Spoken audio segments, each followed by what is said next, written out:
SP diamond Harbour অফিসে পুজো guide map উদ্বোধনে এলেন ডায়মন্ড হারবারের সাংসদ অভিষেক ব্যানার্জি। জিএসটির বিষয়ে অভিষেক বন্দ্যোপাধ্যায় বলেন, জিএসটি নিয়ে গত 1 মাস আগে যে ঘোষণা করা হয়েছে 4টি স্ল্যাব ছিল, সেটা কমিয়ে 2টো স্ল্যাব হচ্ছে এবং মানুষকে রিলিফ দেওয়া হচ্ছে। প্রধানমন্ত্রী গতকাল দেশের উদ্দেশ্যে ভাষণ দিতে গিয়ে বলেছেন যে জিএসটি বাচাত উৎসব। তাহলে 2017 থেকে জবে থেকে জিএসটি হয়েছে 8 বছর জিএসটি লুট উৎসব চলেছে। তার মানে তাদের কথায় তাদের যুক্তিতে এরা এখন চাপে পড়ে 240টা আসনে নেমেছে, তাই জিএসটি কমছে। সুতরাং প্রতিষ্ঠিত বিজেপি হারলে ট্যাক্স কমবে, বিজেপি জিতলে ট্যাক্স বাড়বে।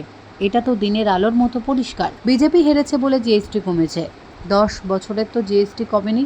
10 বছরে তো মানুষকে রিলিফ দেওয়ার কথা বলা হয়নি। আজকে যেভাবে দেশটা এবং দেশের অর্থনীতি রসাতলে পাঠিয়েছে বিজেপি সরকার, আমরা তো দেখেছি। জিএসটি আদায় করার পর রাজ্যের যে অংশ সেটা সময় মতো পৌঁছানো হয় না। যেখানে বিজেপি সরকার ক্ষমতায় নেই, সেই সমস্ত রাজ্যের টাকা আটকে রাখার প্রচেষ্টা, মানুষের অর্থনীতিকে রসাতলে পাঠানোর প্রচেষ্টা।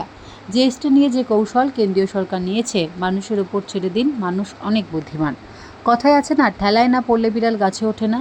বিজেপি 60টা আসন কমেছে, 303 থেকে 240 হয়েছে। তাই জিএসটি 27 থেকে 18 হয়েছে। বিজেপি যদি 200 হতো তাহলে 18% জিএসটি 9% হতো। আর যেদিন বিজেপি শূন্য, সেদিন জিএসটি শূন্য। মানুষ বিচক্ষণ, মানুষ সিদ্ধান্ত নিক। আর এরা এখন চাপে পড়েছে, 240টা আসনে নেমেছে, তাই জিএসটি কমছে। সুতরাং প্রতিষ্ঠিত বিজেপি হারলে ট্যাক্স কমবে, আর বিজেপি জিতলে ট্যাক্স বাড়বে। এ তো দিনের আলোর মতো পরিষ্কার। বিজেপি হেরেছে বলে জিএসটি কমেছে। 10 বছরে তো জিএসটি কমেনি। 10 বছরে তো মানুষকে কোনো রিলিফ দেওয়ার কথা বলা হয়নি। আজকে যেভাবে দেশটা এবং দেশের অর্থনীতি রসাতলে পাঠিয়েছে এই বিজেপি সরকার, আমরা তো দেখেছি। জিএসটির কোনো রেকমেন্ডেশন, স্টেটের রেকমেন্ডেশন কনসিডার করা হয় না। জিএসটি আদায় করার পর স্টেটের যে ডেভলিউশন, স্টেটের যে অংশটা, সেটা টাইমলি পৌঁছানো হয় না।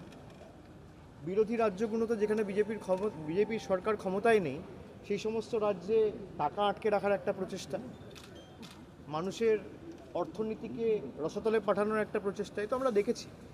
এবং জিএসটি নিয়ে যে কৌশলটা কেন্দ্র সরকার নিয়েছে, মানুষের উপর ছেড়ে দিন, মানুষ অনেক বুদ্ধিমান, আমার আপনার থেকে অনেক বেশি বুদ্ধিমান। মানুষ জানে যে বিজেপি, ওই কথায় আছে না, খেলায় না পড়লে বিড়াল গাছে ওঠে না, বাংলা একটা প্রবাদ আছে।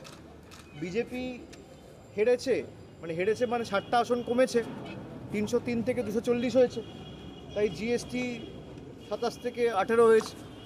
বিজেপি যদি 200 হতো তাহলে 18% জিএসটি 9% হতো। আর যেদিনকে বিজেপি শূন্য, সেদিনকে জিএসটি শূন্য। দক্ষিণ 24 পরগনা থেকে শেখ সাইফুদ্দিনের রিপোর্ট, দুর্নিবার বাংলা নিউজ।